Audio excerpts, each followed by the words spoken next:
आइए, बड़े ही सुंदर से भाव में भजनों को आप लोग श्रवण कर रहे थे बहन रानी पटेल से कि हे महादेव प्रणाम आपके चरणों में।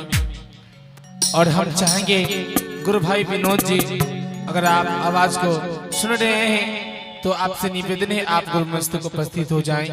गुरु भाई विनोद जी आपसे निवेदन है आप गुरु मंच को उपस्थित हो जाएं। आइए पुनः फिर चलते भजनों के दौर में गुरु मंच पर उपस्थित है गुरु बहन रानी पटेल जी। आइए इनके माध्यम से भजनों को सुनते हैं। जय महादेव, जय गुरुदेव।